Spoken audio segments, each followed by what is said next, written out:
Hello दोस्तों, स्वागत है आप सभी का हमारे यूट्यूब चैनल स्टडी विद जीवन में।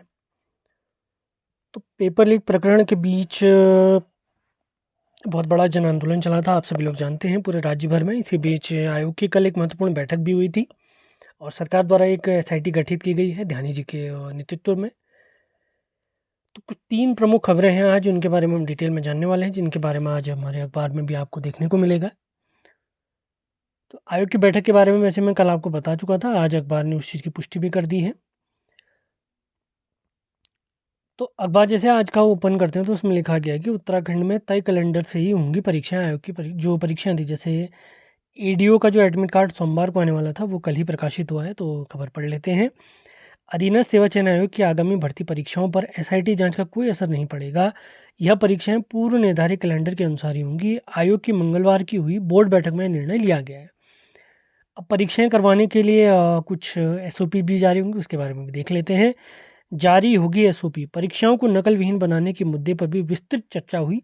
यह तय किया गया कि परीक्षाओं के परीक्षा केंद्र पर परीक्षार्थियों के परीक्षा केंद्र में प्रवेश करने से लेकर परीक्षा समाप्ति तक एक एक चीज़ पर कड़ी नज़र रखी जाएगी। सीसीटीवी, जैमर व अन्य व्यवस्थाओं को एक दिन पहले ही यानी रिहर्सल इत्यादि की जाएगी।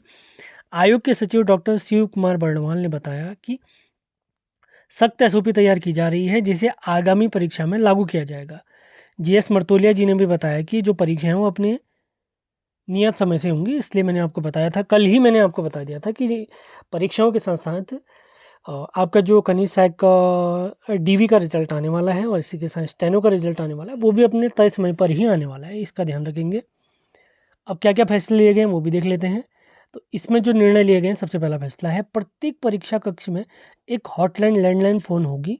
परीक्षा केंद्रों में जैमर लगने की स्थिति में ड्यूटी पर तैनात अधिकारी कर्मचारी इससे सीधे आयोग से संपर्क कर सकेंगे। इसके अलावा प्रत्येक परीक्षा केंद्र में एक सीसीटीवी अलग से लगाया जाएगा, जिसका कंट्रोल रूम आयोग के दफ्तर में रहेगा। वेरी इंपॉर्टेंट, बहुत अच्छा कदम उठाया आयोग ने। परीक्षा केंद्रों में कमरों के अलावा टॉयलेट में भी जैमर लगाए जाएंगे, क्योंकि आप लोगों को पता है एग्ज़ाम होने के 1 घंटे बाद ही बाहर जाने के लिए, टॉयलेट इत्यादि के लिए छूट दी जाती है। परीक्षा के दौरान तैनात होने वाले सुरक्षा कर्मियों की ब्रीफिंग डीएम और एसएसपी अलग से करेंगे। परीक्षा में गढ़वाल और कुमाऊं मंडल के अलग से अधिकारियों की नियुक्ति होगी। ये वाला जो पॉइंट है ये इंपॉर्टेंट भी है, क्योंकि ये लोग जो ड्यूटी इत्यादि में लगे रहते हैं, इनके फ़ोन भी मेरे हिसाब से जमा होने चाहिए। अगली खबर देख लेते हैं। जैसा कि आप सभी को ध्यान होगा, पिछले दिनों जब देहरादून में पेपर लीक प्रकरण को लेकर बेरोजगारों द्वारा आंदोलन चलाया जा रहा था, तो माननीय मुख्यमंत्री जी उनके बीच पहुंचे थे। उन्होंने कहा था कि हमने एसआईटी भी गठित कर दी और सीबीआई जांच की भी हम संस्तुति करते हैं। तो सीबीआई जो एसआईटी गठित की गई है वो जस्टिस ध्यानी जी के नेतृत्व में की गई है। तो उन्हीं से रिलेटेड आ रही खबर आई है। पेपर लीक मामले की जांच के लिए गठित एकल सदस्यीय आयोग के अध्यक्ष पूर्व जस्टिस यूसी ध्यान ने सोमवार को हरिद्वार के परीक्षा केंद्र का निरीक्षण किया। इस दौरान उन्होंने वहां मौजूद प्रबंधन के अधिकारियों से भी जानकारी ली। इसके अलावा एसआईटी के सदस्यों ने भी जस्टिस ध्यानी के साथ मुलाकात की। उन्होंने उनके साथ अब तक की जांच की प्रगति रिपोर्ट भी साझा की थी। पिछले सप्ताह पेपर लीक मामले में जांच के लिए एसपी देहात देहरादून जया बलूनी के नेतृत्व में 5 सदस्यीय एसआईटी का गठन किया गया। एसआईटी की जांच निगरानी के लिए पूर्व जस्टिस बीएस वर्मा को जिम्मेदारी दी गई थी, लेकिन वर्मा जी के स्वास्थ्य इत्यादि ठीक न होने के कारण ये जो हमारी एकल सदस्यीय आयोग बना था उसका अध्यक्ष बनाया गया था यूसी ध्यानी जी को। उन्होंने सोमवार को पदभार ग्रहण किया। इसके बाद अब वो मंगलवार को सबसे पहले हरिद्वार के बहादुरगढ़ जट स्थित परीक्षा केंद्र का निरीक्षण करेंगे, जहां से सबसे पहले इस घटना का खुलासा हुआ था। जस्टिस ध्यानी जी वहाँ करीब 2 घंटे रहे। उन्होंने खालिद के आने जाने वाले रास्तों का भी मुआयना किया। आप लोगों को ध्यान होगा, यहीं से ही पेपर लीक प्रकरण आया था। ध्यानी जी ने इस दौरान वहाँ मौजूद कई अधिकारियों और कर्मचारियों से बात भी की थी। देहरादून लौटने पर उन्होंने एसआईटी के सदस्यों से मुलाकात की। एसआईटी प्रभारी ने उन्हें इस मुलाकात के दौरान अब तक की जांच की जानकारी दी। बता दें कि माननीय मुख्यमंत्री जी ने सोमवार को पेपर लीक मामले में सीबीआई जांच की संस्तुति पहले ही कर चुके हैं। वर्तमान में शासन में इस संस्तुति को केंद्र में भेजने की प्रक्रिया चल रही है। जल्द ही इसे केंद्र को प्रेषित किया जाएगा। एसआईटी की रिपोर्ट आने के बाद ही मुझे लगता है ये चीज़ हो पाएगी। अब आप लोग को बताते हैं, जैसे माननीय मुख्यमंत्री जी छात्रों के बीच पहुंचे थे, तो सीबीआई जांच की बात उन्होंने की थी। इसी के बीच जो बेरोजगार संगठन के हमारे अध्यक्ष और अन्य सदस्य, उन्होंने कहा था कि हम 10 अक्टूबर तक का सरकार को समय दे रहे हैं कि वे 10 अक्टूबर तक को जो 21 सितंबर को परीक्षा हुई थी स्नातक स्तरीय, उसको रद्द करने का फैसला सुना दे। तो उसी के रिलेटेड आज के पेपर में एक बार देखने को मिली है, बेरोजगारों ने राज्य सरकार को दिया 10 दिन का अल्टीमेटम। दून की विशेष बैठक में रूपरेखा तय, पहले से बड़ा आंदोलन करने की बात की गई है। बेरोजगार आशंकित संभावित आंदोलन की तैयारी में भी जुटे। अब क्या खबर है पूरी डिटेल में पढ़ लेते हैं।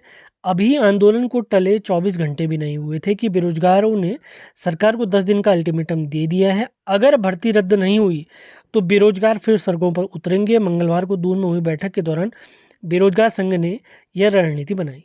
सोमवार को माननीय मुख्यमंत्री और धामी जी ने धरना स्थल पर बेरोजगारों के बीच पहुंच हालिया स्नातक स्तरीय भर्ती की और सीबीआई जांच की संस्तुति कर दी थी। उन्होंने कहा कि एसआईटी की जांच में तथ्य आने के कुछ ही दिन में पेपर भी निरस्त करवा दिया जाएगा।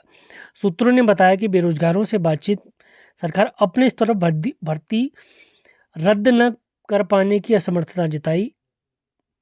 यह कहा जा रहा है कि अगर रिटायर्ड जज की जांच में भर्ती में गड़बड़ी आती है तो भर्ती रद्द हो जाएगी। ऐसे में बेरोजगार आशंकित हैं, साथ ही सीबीआई जांच होगी या नहीं इसके लिए भी आशंका है।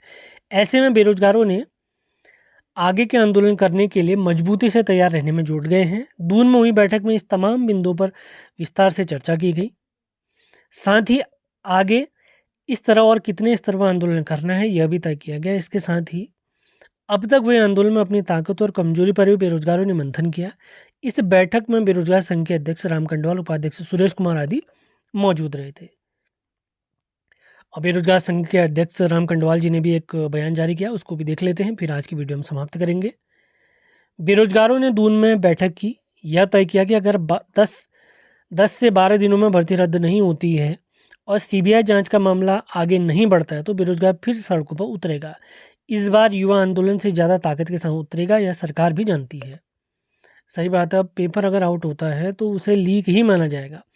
सरकार का जो नकल विरोधी कानून है 2023 का, उसमें ये भी लिखा है कि एक भी प्रश्न पेपर के दौरान, पेपर की प्रक्रिया के दौरान अगर आउट होता है तो इसे लीक प्रकरण ही माना जाएगा। अगर आप लोग सरकार का वो नकल विरोधी कानून आप पढ़ेंगे तो उसमें ये चीज़ें बताई भी गई हैं। उसमें ये भी कहा गया कि परीक्षा के दौरान छात्र एक दूसरे से प्रश्न पूछते हैं तो उन पर भी कार्रवाई की जाएगी, उसे भी लीक की श्रेणी में डाला जाएगा। तो बहुत सारी चीज़ें इसमें कही गई हैं।